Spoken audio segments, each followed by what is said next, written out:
The Mercury Theatre on the air.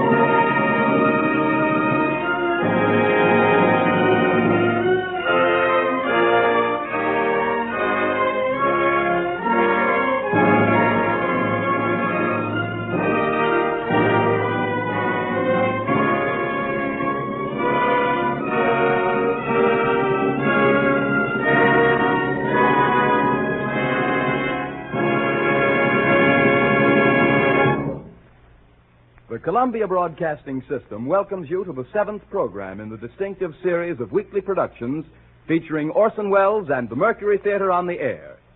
In addition to the coast-to-coast audience reached by the regular CBS stations, tonight's performance is being carried to our friends in Canada through the facilities of the Canadian Broadcasting Corporation. This evening, the Mercury Theatre brings us The Affairs of Anatol by Arthur Schnitzler, with Orson Welles in the part of Anatol. And here is the director, star, and producer of these broadcasts, Orson Welles. Good evening, ladies and gentlemen. Arthur Schnitzler died in 1931, 6 years before Austria was finally erased off the map of Europe. He said once, speaking of a friend's death, that a man is not really dead until all those who knew him and loved him are dead too. In a much deeper sense, this is true of a city. Vienna still lives today in the music and the words of the men who knew her and loved her. Not the city of ghosts and shadows that she had become since the war, but the flashing imperial Vienna that she was at the turn of the century, when young Arthur Schnitzler, as a young man, gave up his medical practice to become her favorite writer. The Affairs of Anatol is Schnitzler's first and most popular work. Subsequently, he wrote plays, novels, and short stories. And almost every word he wrote is about the city in which he spent the 70 years of his life. The streets of Vienna, the parks, the Viennese woods. These are the places where Schnitzler is most at home. With a few deft touches, he can conjure up the old world charm, this easygoing, pleasure-loving spirit that is so typically Viennese. One can almost feel the cobblestones in the old and narrow streets. Hear the icy wind piping around the corner of the Stephanplatz. See the exquisite carved outlines of the Stephankirche melt into the snow. A few words. We see the Prater at night, bright with gaslight. The lines of carriages outside the theaters. The lovers under the willow trees along the Danube, among the distant waltzes. Here, in this brilliant, charming city, live the men Schnitzler has created for us.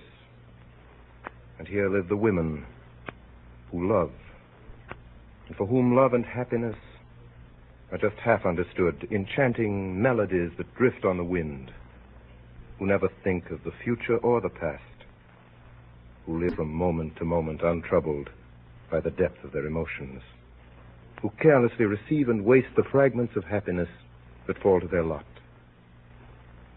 From among these people, Arthur Schnitzler spins his wistful, humorous, and tragic story, The Affairs of Anatol.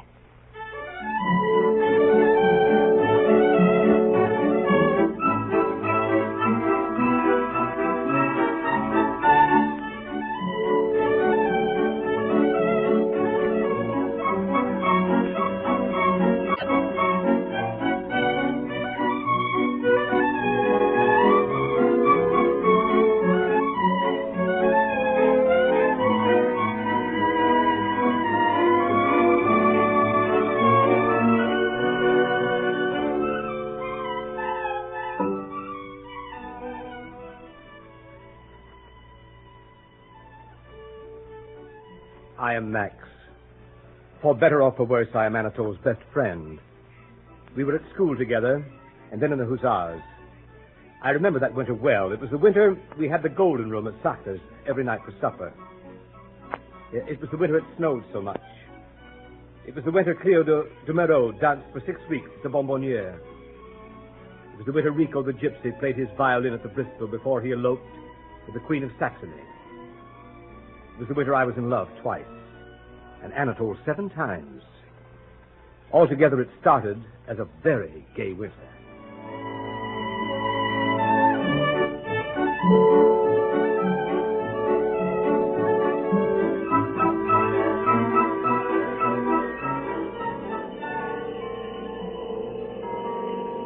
Later that winter, something happened. Anatol began to behave very curiously.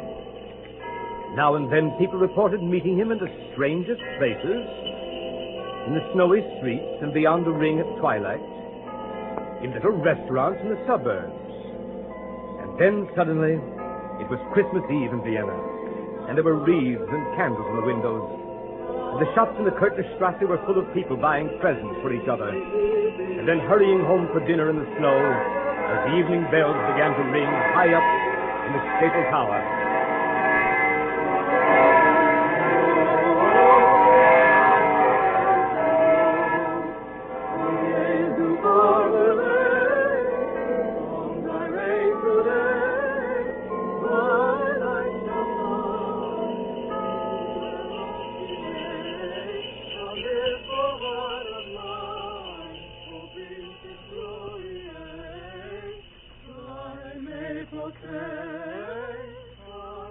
Dear lady. Oh, dear lady. What is it? What? Oh, it's you, Anatol. What are you doing with all those parcels and no umbrella? I'm trying to find a cab. Oh, but it's snowing. That's the reason. I've been buying presents. Oh, let me carry some of them, please. Oh, it doesn't matter. I insist. You really mustn't trouble. Oh, let me be a little attentive for once in a while. Well, take this then. Oh, but that one doesn't amount to anything. Here, give me this. It's a great big one. No, I can manage that. I insist. Very well, then. Won't you believe that I like being polite? As one only notices it when it's snowing and Christmas Eve. Warm weather for Christmas, isn't it? Very. Marvelous to see you at all. Not been to call once this year. Is that what you mean? Oh, haven't you? Fact is, I've not been anywhere much. How is your husband? How are the dear children? Why ask that? You don't in the least want to know. You read me like a book. It's such very large print. I wish you knew more of it by heart. Don't say things like that. They just spring from me. Give me back my parcel. Oh, now, don't be angry, please. Please, I'll be good. Oh, there's a cab. No, it's full. Oh, dear. Do say something. Say something? Say something I'm longing to. The censorship is so strict. You can tell me your news, can't you? It's ages since we met. What are you doing now? Nothing, as usual. Nothing? Rather less than nothing. Isn't that a pity? Why say that when you don't in the least care? You shouldn't take that for granted. If I'm wasting my life, whose fault is it? Whose? Would you mind telling me, dear lady? Give me back my parcel. I didn't imply it was anyone's fault in particular. I just wanted your valuable opinion. Idler? I'm not idling tonight. I'm as busy as you are. What with? I'm buying Christmas presents, too. Are you? If I could only find something worth buying. I've been looking at the shops for weeks. They haven't a notion among them. That's for the customer to supply. An idle person like you ought to be thinking out his presents all summer. Dear lady, how do I know in summer whom I want to give presents to at Christmas? So here it is. Only 2 hours before they light the candles and the Christmas trees. And I'm still empty-handed. Could I help? Dear lady, you're a darling. Now, don't take the parcels away from me. Why, I had no... Then I may call you a darling? Will you be quiet? I'm as quiet as can be. Where shall we go? What sort of a present shall we get? Who's for? How shall I tell you? It's for a woman, of course. Didn't I say you could read me like a book? What sort of a woman? Is it someone I know? Not at all. I think I know your taste. Something from the suburbs. Slim and blonde. Blonde? Yes, I'll admit that much. I might have known it. And don't sneer. Can she read you like a book? Heaven forbid. In the suburbs, I'm loved. In society, only understood. Now, you know... I really don't know what you're talking about. Now, look, here's a wonderful shop. This is just the place for you. Dear lady. Why, yes. Look in here. Little cases of scent in the window. One with 3 sorts. Patchouli, Jockey Club, Cherry Blossom. I'm sure that's the very thing. You're unkind. Wait a minute. Look at this window here. Brooches and things. Look at this pin here with 6 paste diamonds in it. 6. Oh, how sparkling. Or a bracelet with charms hung round. Or a long bead necklace. Quite savage. That ought to please in the suburbs. I'm afraid you know nothing about the suburbs. Oh, here, quick. Look here. How perfectly charming. What do you think of that hat? The bow is too large, of course, and they put a few feathers too many. But it's adorable. That really would be a sensation in the suburbs. I think you probably underestimate the taste of the suburbs. It's so hard to be helpful. Make a suggestion yourself. You're waiting to laugh at it. I won't laugh. Tell me about her. I don't think I can. Of course you can. How long have you known her? Oh, Well, ever so long. don't be so difficult. Tell me all about her. There's nothing to tell. Oh, what nonsense. Where did you meet her? What's she like? What's her age? Is she short, or tall, dark, or fair? It'll only bore you. No, it won't. I've always wanted to know about that sort of person, what they're like. My dear lady, you'll never know. Why not? As long as you really believe that women you haven't called on don't really exist at all. But I want to learn better. Please go on telling me about your friend. You simply must know, must you? Certainly I must. What's her name? Louise. How did you first meet? How does one meet people? In the streets? The seaside? In a bus? Sharing an umbrella? Never mind how one meets people. How did you meet her? The girl we're finding a Christmas present for. I'm sure she's like nobody else. She's just as like every other girl of her sort as you were like every other woman of yours. Am I indeed? Oh, now don't be offended. Or as I'm like every other man of my sort. What is your sort? I, madam, I'm a toy philosopher. And mine? You're a married lady. And what's she? She's just a dear little girl. Then let's hear all about your dear little girl. It's not that she's so beautiful or so very smart. She certainly isn't so terribly clever. Never mind what she's not. Well, she has the soft charm of a spring evening, the grace of a fairy princess, and the soul of a girl who knows what love means. That sort of soul is to be found quite frequently in the suburbs, I believe. Dear lady. I'm sorry. I believe in your fairy princess. What sort of a castle does the princess live in? Can you imagine a fairy princess in anything but the smartest of drawing rooms? Thank you, I can. Because this one lives in a little dim room, very small, with painted walls, and a few Christmas numbers hanging about, and a white painted lamp on her table. You can see the sun set from the window, over the roofs, through the chimneys. And in the spring, you can almost smell the flowers in a garden across the way. Must be a sign of great happiness, looking forward to the spring. Yes. Yes, I am happy. Now and then. It's getting late. We must buy her something. Something for that little room of hers. Well, she thinks it's so pretty as it is. Is she waiting for you now? Certainly. She's waiting. Tell me, how will she receive you? Oh. The usual way. She hears your step on the stairs, doesn't she? Sometimes. And goes to the door. Yes.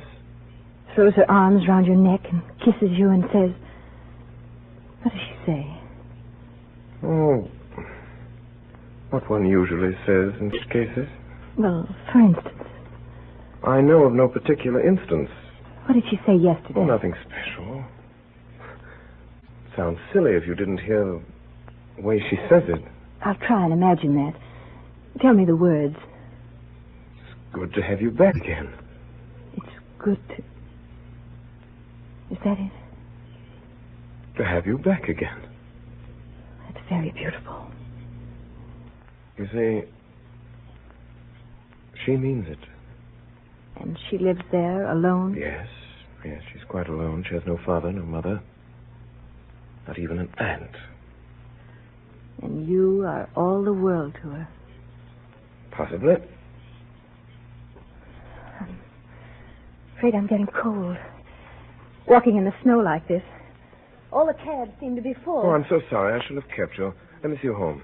Yes, they'll be waiting for me at home. What about your present? Oh, never mind. Never mind. I'll find something. Will you? But I wanted to help you buy it. Oh, no. You mustn't trouble. I wish I could be there when you give it to her. I wish I could see that little room and that dear little girl. She doesn't know how lucky she is.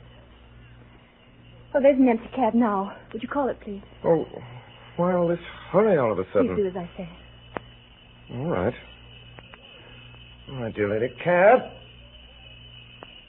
Cab! And give me my parcels. May I send her something? You? Take her these flowers. Will you give her a message as well? Of course. Promise. I promise. Why shouldn't I? This is the message. Yes? Tell her, these flowers, dear little girl, are from someone who might have been as happy as you, but who hadn't the courage. Goodbye, Anatol. Goodbye. Goodbye.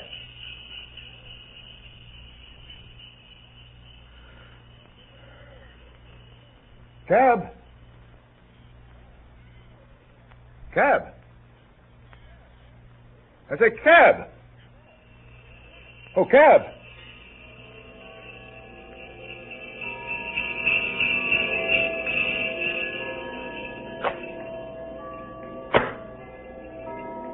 Anatol gets in. He gives the driver an address in the suburbs. Then he settles back on the cushions, for he has a long drive before him.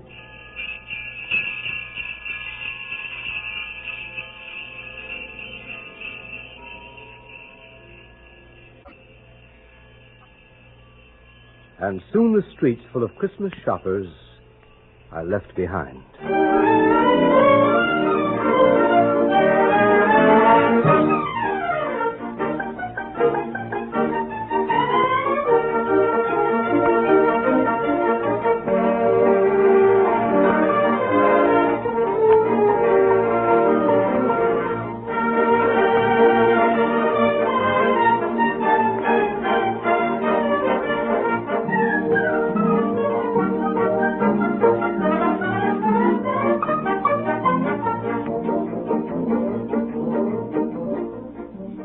One evening in February, as the week pretty chef was singing at the Wintergarten, Anatol asked me to meet him for supper at Sartor's.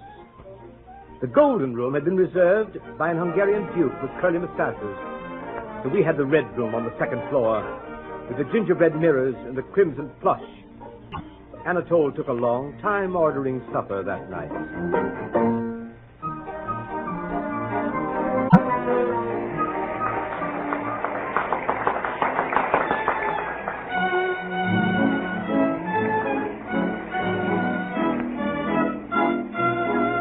With that, a white Moselle wine, sir.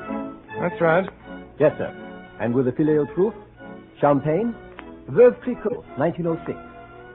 Wolf Clicquot, 1906. What do you think, Max? Anatol, haven't you done ordering yet? I've told you, Max, it's a very critical occasion. Yes, Clicquot, 1906. Yes, sir. And, see now, after that, vanilla cream a la Sacher. It's her favorite dessert. Vanilla cream, sir. A supper for 3, sir? Yes, supper for 3. You can serve us as soon as the lady arrives. Yes, sir. Very good, sir.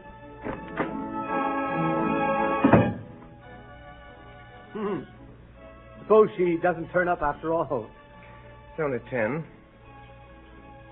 Well, quarter after. Couldn't be here yet. The ballet must have been over long ago. Give her time to take her makeup off and get dressed. I say, Max, should I go over and wait for her? Oh, don't spoil the girl. Ha, ha, ha. Spoiler. Huh. Spoiler. I know you behave like a brute to her. Well, that's one way of spoiling a woman. No doubt. You know, Max, I feel very solemn tonight. Solemn? Have you asked her to marry you? Worse than that. You have married her? I have not. What makes this evening so solemn, my friend, is that it is the end. What? Yes, our farewell supper. What am I here for? You, my best and oldest friend, you are to be the undertaker to our dead love. Thank you. I shall have a very charming evening. All week I've been putting off this supper.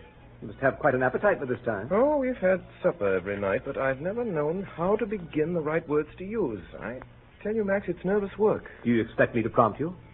No, I expect you to stand by me, smooth things down, keep up quiet, explain. Then suppose you explain first. With pleasure.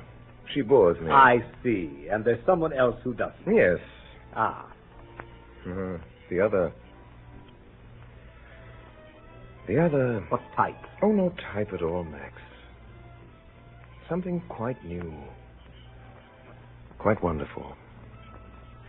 She makes me feel as I've never felt before. I can't describe her. She's like a Viennese waltz. Simple, sentimental, dreamy. A little blonde head, blue eyes. Can't you see? Oh, no, of course you can't. And how can I explain? If I take her a bunch of violets, she receives it with a tear in the corner of her eye. Try her with a bracelet sometime. I knew you wouldn't understand in the least. I should no more think of bringing her to a place like this with people like you. Do you know where she likes to go? No, you don't. She likes to go to little, cheap, quiet places with flowered wallpaper and a phonograph in the corner. Yes, we've been to one every night this week. You said you had supper with me. Well, so I have. 2 suppers every night this week. One with a girl I'm trying to win, the other with a girl I'm trying to lose. I haven't done either yet. Well, suppose you take Mimi to the little cheap restaurant and bring the new blonde here. That might do it. That shows how little you understand. Oh, such a child. If you'd seen her face when I ordered a bottle of wine. Tears in the corner of her eye. She simply wouldn't let me. What have you been drinking all week? Well, beer after 10. Such is life. Your life. But I've had enough of it. To a man with my nice sense of honor. My nice sense of honor, Max. I heard you the first time. If I go on much longer with this double life, I shall lose my self-respect. I remember telling Mimi, in so many words, soon after we met, when we swore that nothing should ever part us. Mimi, dear, I said, Mimi, whichever of us first discovers that our love is over, must tell the other. Quietly and calmly. Besides swearing that nothing should ever part you. Good. If I have said it once, Max, I have said it 50 times. Mimi, I have said we are both perfectly free, I said. We shall go each our own way. Calmly, Max, and quietly. Only remember, Mimi, I said, if there's one thing I can't stand, it's deceit. Then it ought to be quite easy to... Easy? I don't know. It comes to the point somehow I can't tell her. Oh, she'll cry, Max. I know she'll cry. And I can't bear that. Suppose she cries and I fall in love with her again. That wouldn't be fair to the other one. And if there's one thing you can't stand, it's deceit. And what do I do here tonight? Well, it'd be easier with you here, old man. Happy to oblige. How shall I start? Tell her she's better off without you? Is that what you want me to do? That's something of the sort. Tell her she won't be losing so much, Yes, Anatol. Yeah, there are hundreds of better-looking men. Better looking, richer man? Handsomer, richer, and cleverer. I shouldn't exaggerate. Come in. Lady, sir. Sure in. This way, madame. Oh, so here you are. Yes. Here we are. Here we are. Let me take your wrap. You're a nice one, aren't you? I looked all over the theater. Good thing you hadn't far to come, wasn't it? You said you'd be there. You ought to be there. Hello, Max. Let's feed. Come in. What's he knocking for today? You can serve supper now, Yes, waiter. Yes. You weren't out front tonight. No, I wasn't out Well, front. you didn't miss much. It was awful. Anatol, I've a bit of news for you. Have you, my dear? Have you?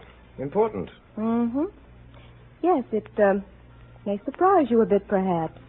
Well, I have a bit of news for you, too, my dear. Oysters, madame. Of course I want oysters. You needn't stay, waiter. We will ring. Well, my dear? I think perhaps it'll surprise you, Anatol. Though I don't see why it should. And then again, perhaps it won't. Should, really. Don't tell me they've raised your salary. Don't interrupt, Max. No, why should it? I say, are these English or Belgian oysters? Belgian. Oh, I do like oysters. They're the only things you can go on eating and eating. Eating and eating and eating. That's what I always say. Well, this important news. Do you remember something you said once? I say so many things. Oh, I remember your saying it. You said, Mimi, if there's one thing I can't bear, it's deceit. Go on. Go on. Always tell each other the whole truth before it's too late. That's what you said. Yes, I'm... Anatol, suppose it is too late. What's that? Oh, it's all right. It isn't too late. I'm telling you in time. Just in time. Mimi, are you crazy? What's this? You stop staring at me and eat your oysters, Anatol, or I won't say a word. Confound the oysters. Eat! If you go on with what you were saying, I don't like these jokes. Now, didn't we agree that when the time came, we wouldn't make any fuss? We'd tell each other quite calmly and quietly. Well, the time has come. Do you mean? Yes, I do, Anatol. This is the last time we have supper together. Would you mind explaining? All is over between Is us. it? Admirable. Nothing admirable about it. It's true. My dear Mimi, I'd like to understand. Has someone asked you to marry him? Oh, Anatol. I wouldn't throw you over for that. Throw me over. It's no use, Anatol. I'm in love. Madly in love. Max, shut up. There's nothing to laugh at, Max. Oh, never mind him. Now, Mimi, I think you owe me an explanation. Well, I'm giving it to you. I'm in love with somebody else. And I'm telling you straight out like you told me to. Calmly and quietly. May I inquire what sort of a low... No, my dear, don't be coarse. I demand to know. Oh, do ring the bell, Max. I'm so hungry. Hungry. Such a moment. Hungry. Well, remember, old man, this will be the first supper she's had tonight. Come in. What do you want? You rang, sir? Yes, bring the next course. Where's the wine, waiter? Where's the wine? Are you asleep tonight, waiter? Beg pardon, sir. The wine is on the table. No, the champagne. Very good, sir. Now then, you will please explain. Never take a man at his word. Sounded so nice when you said it. When we feel it's coming to an end, you said, say so. And we'll each go our own way, calmly and quietly. That's what you said. For the last time. Mimi, are you going to tell me? He calls this being calm and quiet. My dear girl, doesn't it occur to you that I have some right? Ooh! What wonderful wine. Drink it up. What's the hurry? You generally get it down quick enough. Oh, but it's goodbye to wine, too, Anatol. Maybe for years. Maybe forever. Oh? Why? No more Moselle for me. No more oysters. No more champagne. And no more filet au trou. It's all over now. Now then, who's the lucky fellow? If I told you, you wouldn't be any the wiser. Well, what sort of a chap is he? How'd you come across him? What does he look like? He's a perfect picture of a man. It's fine. Yes, that's fine. There'll be no more oysters for me. Yes, he said that. No more champagne. Confound it, there must be something else to tell about him besides the fact that he can't buy you oysters and champagne. Yes, that isn't what you'd call a profession. Oh, you make me sick. What do I care as long as I love him? I'm going to try throwing myself away for once. I've never felt this way about anyone before. Ever. Is he a clerk, Mimi? Is he a chimney sweep? Is he a candlestick maker? Don't you insult him. You tell us. He's an artist. What kind of an artist? A trapeze artist? He's a fellow artist of mine. Oh, an old friend, eh? You've been seeing a lot of him, eh? Do you think I'd be telling you if I had? I'm taking you at your word. I'm telling you about it now, before it's too late. So, you're in love with him? Yes. Oh! Do I know the fellow? I don't suppose you've ever noticed him. He's in the chorus, but he'll go far. When did this thing start? Tonight? That's not true. Oh, yes, it is. Tonight, I knew it was my fate. Your fate, Max. Her fate. Yes, my fate. Why not? A thing like that is fate. Now, Mimi, I want to know the whole story. I have a right to know. Now, how long has this been going on? When did it begin? When had that fella the Yes, confounded I impudence... think you really ought to tell us. So, this is all the thanks I get for doing the straight thing. Give me some more champagne now. Haven't you had enough? What? When it's the last I'll get? For a week or so. Forever. I'm going to stick to Carl. I love Carl for himself alone. He won't bully me, the darling. Mimi, I want the truth. How long has this thing been going on under my very nose? How long, Mimi? Tonight, indeed. Don't believe it if you don't want to. Mimi, tell the truth. You and Anatol can't part friends unless you do. And after that, I've a bit of news for you. Yes, Mimi? Well, it began like this. Champagne, please. Here you are. Go on. Well, 2 weeks ago, he brought me a rose. A rose. Oh, so shy he was. Shy. I laughed. I couldn't help it. Why didn't you tell me? And he hung around at rehearsals and made me cross at first. And then it didn't. No, I'm sure it didn't. And then we began to have little chats. And then I began to take such a fancy to him. What did you chat about? Old things. He got expelled from school. And then he went into business, and that wasn't any good. And then he thought perhaps he could act. And never a word to me about all this. And then we found out that we used to live close to each other as children. Just fancy. Most touching. Wasn't it? Well? That's all. Champagne, please. It's my fate. Can't struggle against your fate, can you? Can't struggle against... Mimi, I still haven't been told what happened tonight. What happened? She's asleep. Oh, well, wake up. I want to know what happened tonight. Mimi. Mimi? Tonight he told me he loved me. What did you say? I said I was awfully glad. And I must be straight with him, mustn't I? So it's goodbye to you, Anatol. I don't think I ever really liked you, Anatol. Not really. Thank you. Thank you. I'm happy to say that leaves me cold. Don't be mean. Would you be surprised to hear that I hope to get on very well without you for the future? Really? Yes. I am in love, too. Think of that. And have been for some time. Ask Max. I was telling him when you came in. Yes, I'm sure you would. Yes, she's younger and rather prettier than you. I'm sure she is. And I'd throw 670 of your sort into the sea for one of her. You needn't laugh. Ask Max. If I were you, I'd have thought all that up a little earlier. Oh, but it's true. It's true. I've not cared about you since... You've been boring me till I could only stay in the room with you by sitting and thinking of her. Ditto to that. Well, that's not all. Say ditto to this if you can. To what? I could have told you all you've been telling me months ago. And days ago I could have told you a good deal more. You mean... Yes. Yes, I do. I behaved very badly to you, dear Mimi. Oh. You cad. Max, give me my things. Hat and cloak.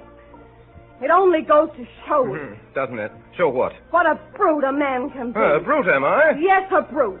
A low brute. After all, I never told you that. What? Oh, never mind. Never told me what? I never would have told you either. Only a man could be so low. I beg pardon, sir. The dessert. Ooh! Vanilla cream. Give me mine quick. Can you eat vanilla cream at a moment like this? Oh, yes, of course she can. It's goodbye to vanilla cream forever. No more vanilla cream. No more Moselle. No more champagne. No more oysters. And thank goodness no more Anatol. Oh, waiter. Cigars. The biggest you have. Yes, madame. I say, what on earth, you Don't cigars? worry. They're not for me. They're for him, the man I love. Bye. Well, there you see. It's very easy after all.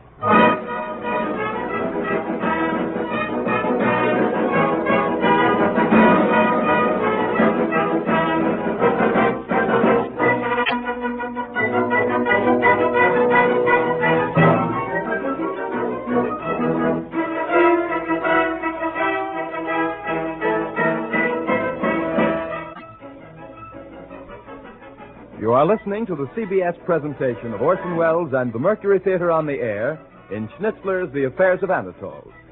The program will continue in just a moment. This is the Columbia Broadcasting System.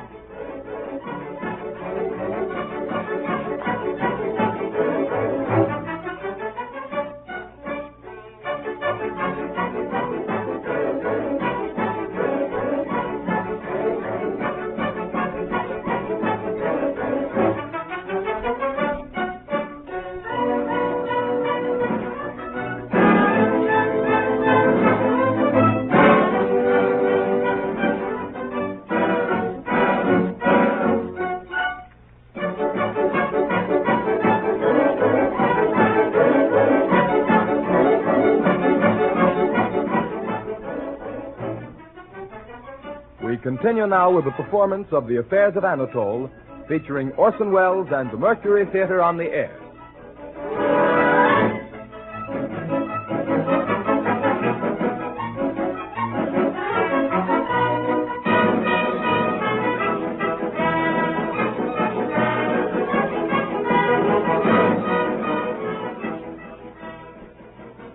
Now comes a sad day for the ladies of Vienna. It is spring. The woods of Semmering are full of lovers. In the Wienerwald, the chestnut trees are in bloom, and Archduke Louis Ferdinand's hussars are out on their black horses in their tight silk uniforms of blue and crimson. But for the ladies of Vienna, it is a sad day. In his rooms on the Graben, the rooms they know so well, with the high molded windows and the shining floors, Anatol awakes for the last time. Did you ring, sir? Yes. Yes, Franz. Bring me some breakfast. Very good, sir. Breakfast for one, sir? Yes, Franz. Breakfast for one. Oh, and Franz, bring me that box. A box I was looking at yesterday. The one with the letters, sir? That's right. There it is, sir. Right beside you. Oh, thank you, Franz. There's someone at the door this time of the morning. Answer it, Franz. Yes, sir. You know, I don't feel in the least like getting married, Franz. No, sir. No.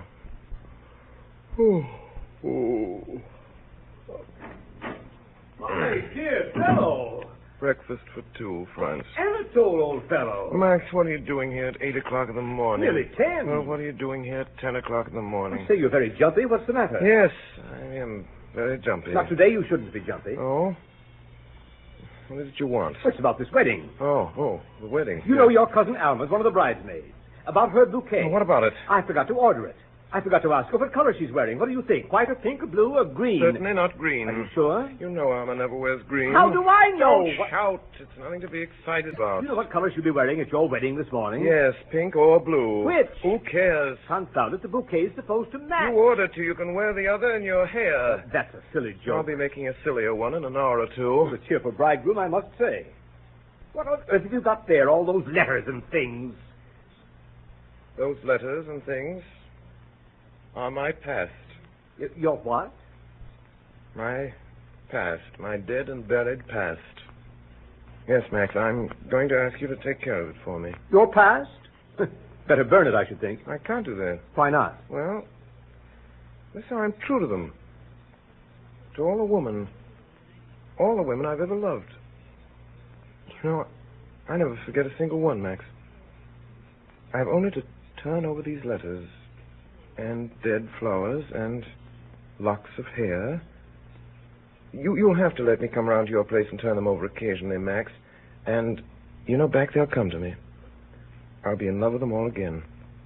And I'll adore them as before. Yes, the idea being that you want to use my rooms as a meeting place with your dead love. Suppose there were some magic phrase, Max, that could force them all to appear. Call them back out of the utter nothingness. Well, let's think of a phrase. What about, my only love? Yes. Yes, my only love. And then they'd all come. One from a villa in the suburbs. One from her crowded drawing room. One from her dressing room at the theater. Several from their dressing rooms at the theater. Several. One from a shop. One from the grave. One from here, one from there. My only love. You see, Max, I'm a methodical man. Is it done alphabetically? Oh, no, there's a label for each, like the motto on a cracker. A verse or a phrase will recall the whole thing to me. Oh, no names. Susan and Jane and Mary suggest nothing. May I look? I wonder if I can still remember them all, Max. I kind of looked at some of them for years. I loved her. When she left me, I thought I should have killed her. My kisses on your neck remain, and nothing else, Matilda. But that's a name. What a name, Matilda. It wasn't her real name, Max. I'd written killed her, and there aren't many rhymes to that. I always did kiss her on the neck, though. Who was she? Oh, it doesn't matter. I loved her. Once. That's all there is to... Well, stand down, Matilda. She does it small, anyhow. Yes, one lock of hair. No letters? Letters from Matilda? That would have inked her fingers. Don't you sometimes wish women weren't taught to write? Exit, Matilda. Poor Matilda. No, you mustn't insult her. I've loved her. She's sacred. How stupid of me. Yeah. Who's next? When sad, my child, and sick of earth, my thoughts to your young man fly far, and then I laugh for all I'm worth. Oh, dear, how funny some things are. So they were. What's inside? A photograph. She and the young man. Oh, did you know him, too?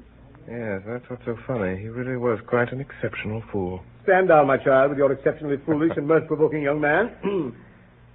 What's this? What? A box on the ear. Oh. Yes. Is that how it ended? No, how it began. Ah. Oh. She always carried her curling tongue. Yes, she always did. Then it didn't matter what happened. I tell you, she was confounded pretty, that one was. There's a bit of a veil left, isn't there? Feels like that. Yes. How did I lose you? How did you lose her? That's the point. I never knew. Max, one fine day, she just wasn't. You know how you leave your umbrella somewhere? You don't think of it till days later? No idea where you put it down? Fare thee well, my lost umbrella. Let's see, what's this one? Sweet and dear you were to me.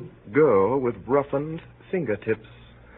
Past all... Oh, that was Hilda. You remember Hilda. Well, what became of her?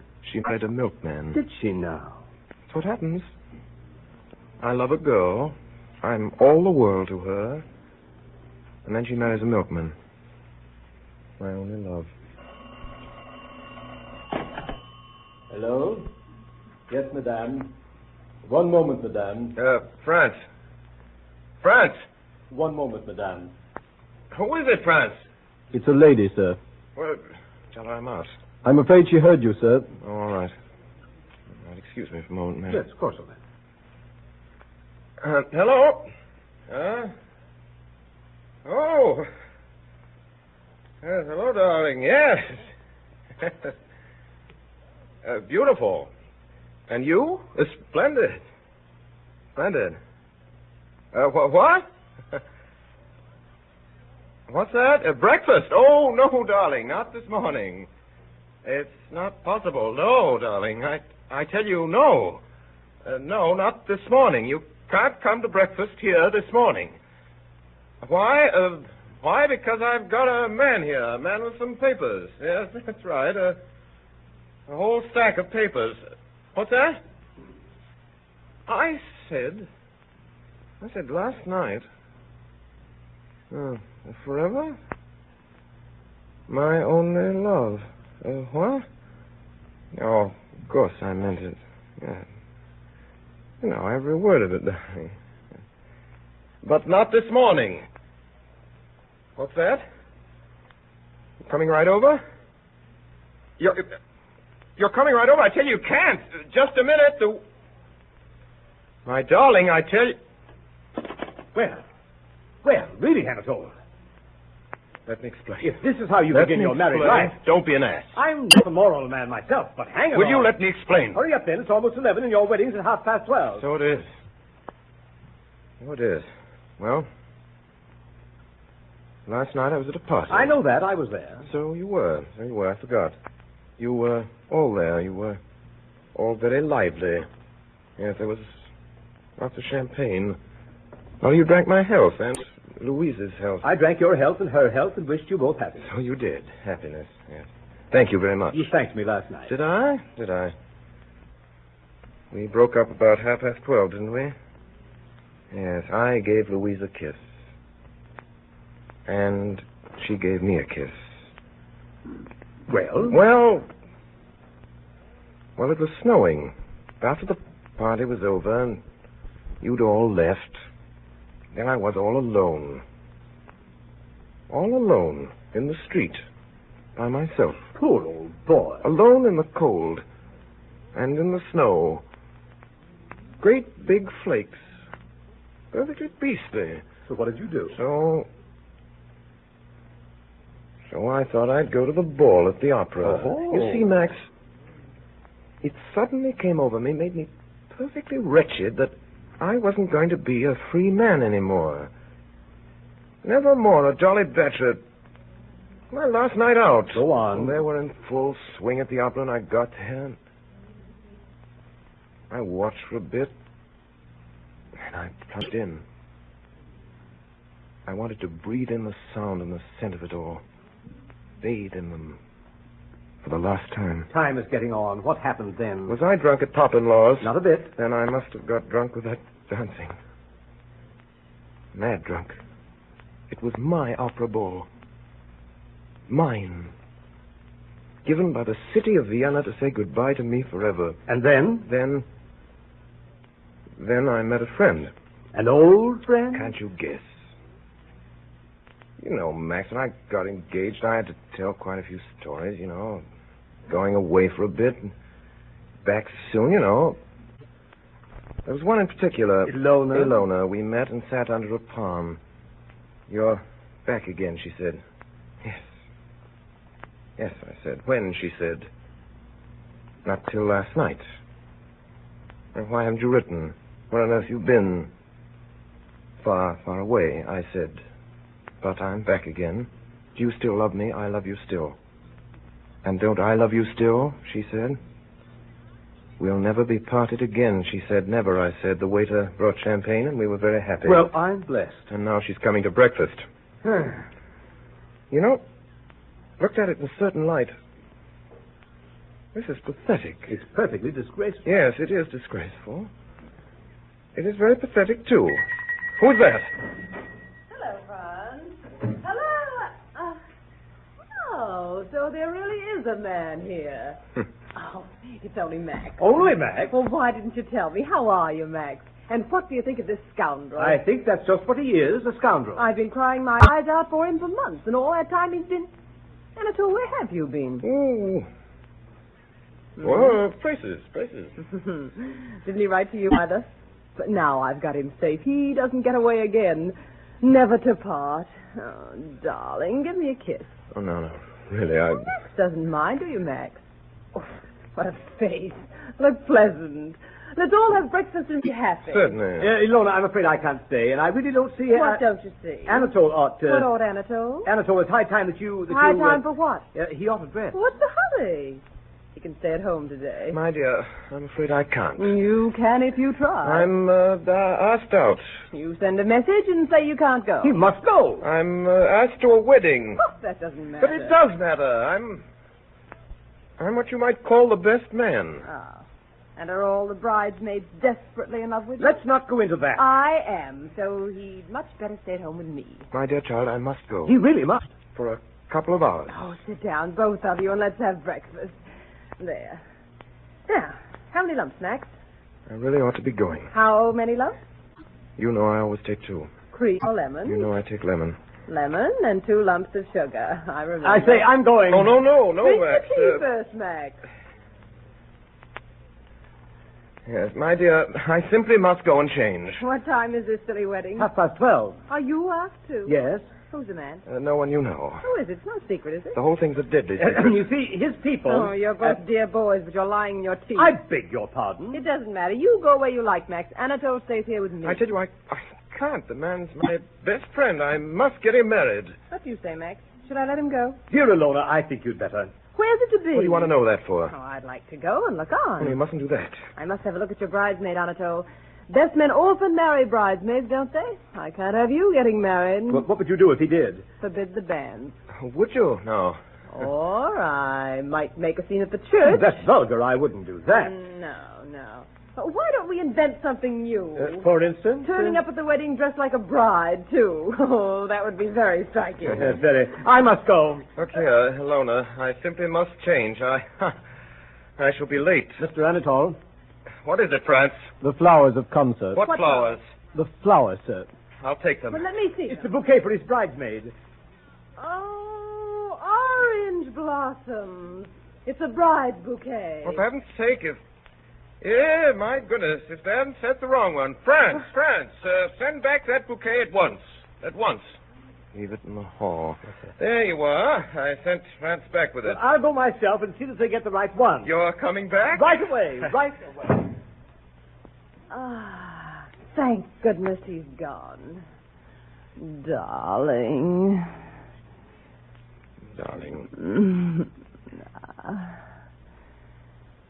Oh, be nicer than that. My only love. Must you go to this silly wedding? I can't get out of it, dear. Shall I drive with you to the church? Better not, my dear. I'll see you tonight. Oh. Supper at the theater. Oh, look at the time. France! Yes, sir. France, you put out my things. Your wedding things, Yes, sir? the things in which I always go to weddings. Very good, sir. After the theater, then. That's all settled. Oh, and I thought we'd have such a jolly day together. Now, don't be childish, my dear. Jolly days have to give way to more important matters. Oh, I do love you, Anatol. Yes, I know. Your things are laid out in your dressing room, sir. Thank you. Well, don't shut the door.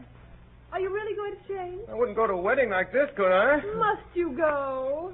Don't let's begin all over again. But I'll see you this evening. I said after the theater. Don't be late. Late? Why should I be late? You kept me waiting an hour once. Did I? I dare say I did.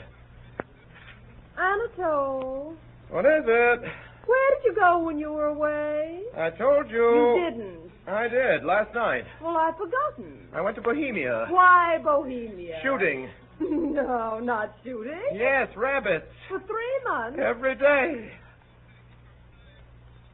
Why didn't you come and say goodbye to me before you went? I just thought I wouldn't. Tried to give me the slip, didn't you? Oh, no. Oh, you did try once. Yes, I tried. What's that? I said I tried. I tried hard, but it didn't come off. I should think not. It's not likely to. Ha-ha. What did you say? I said ha-ha. That's right. Mumble away in the next room. Oh, you wouldn't dare come out here and say that to my face. Ha-ha. Oh, come back here. Oh, that's all right, my darling. You won't get rid of me in a hurry. Think not? I'm sure not. Quite sure? Quite sure. We'll see about that. Don't you be silly. Do you think I'll ever let you go? When you can't help it. When will that be? When I get married. And when will that be, my precious? Soon, my precious. How soon? Don't shout. This time next year, I may be quite an old married man. Idiot. Suppose I get married in a month or two. Someone simply waiting to marry you. There is at this very moment. In a month or two? Or even less. You needn't laugh. You needn't laugh. I'll be married in a week. You needn't laugh, Ilona. I said you needn't laugh. When are you going to be married? At 12:30. What? 12:30, my dear. Oh, Anatol, don't be silly. I am perfectly serious. I'm going to be married 12:30 today. Oh, 12:30. you. France, Sir. bring those flowers. Anatol! Here you are, sir. Thank you, France. Now then, look carefully, Ilona. You see orange blossoms. It's true, then. Quite true. Hey, what are you up to? You face. Hey, what are you doing? That's my bride's bouquet. Oh, not when I'm through with it. Anatol, it's getting late. Why, say, what's going on here? Late, is it? I'll show you. Here, Max, help. You're breaking up. Neat. Ilona, what are you doing? That's my bouquet. You're as bad as he is. Ilona, do be reasonable. Look at the thing. You think like this, but you wait, I'll show you. You'll see. What are you going to do now? You'll soon see. You let me go. Ilona, what are you up to? Let me go. Be reasonable. I will not. Ilona, my house, my teacups, my picture frame. Ilona! Excuse me, sir. The carriage is at the door, sir. Oh, it is it? Come on. Back! Come on. Back, say! My hat! Come on. My hat! Lock it, quick. My only love. Shut up!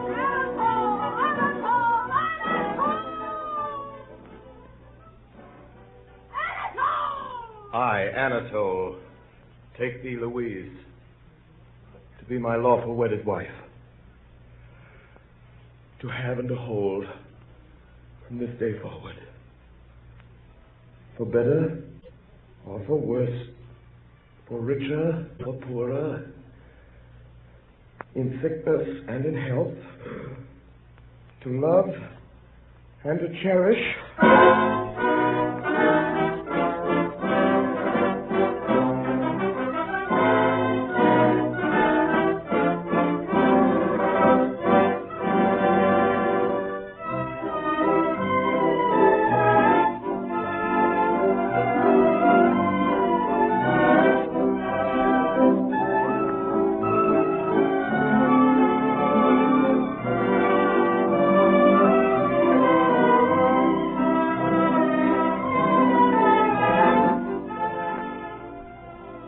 Tonight, the Columbia Broadcasting System, through its affiliated stations coast to coast, and the network of the Canadian Broadcasting Corporation, has brought you Orson Welles as Anatol in a dramatized version of Arthur Schnitzler's Viennese narrative, The Affairs of Anatol.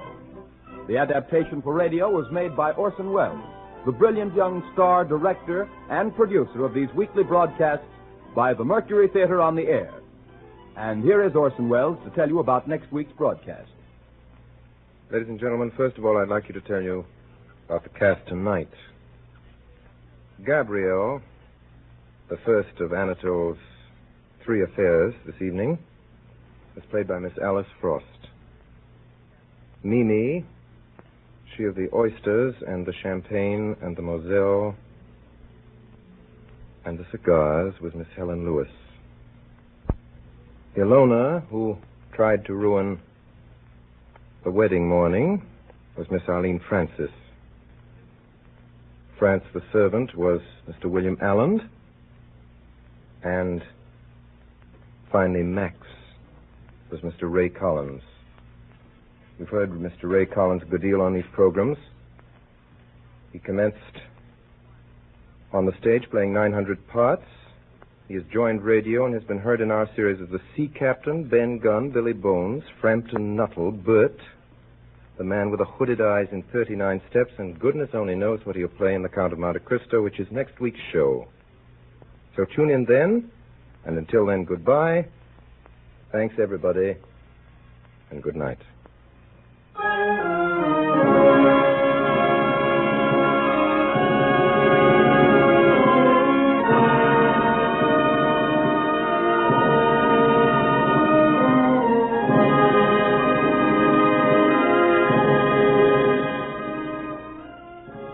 In tonight's program, Bernard Herrmann conducted the orchestra, and Davidson Taylor supervised the production for Columbia. Dan Seymour speaking. We invite you to join us again next Monday evening at this same time for the 8th broadcast in this unique series featuring Orson Welles and the Mercury Theatre on the air. The play, Dumas' The Count of Monte Cristo. This is the Columbia Broadcasting System.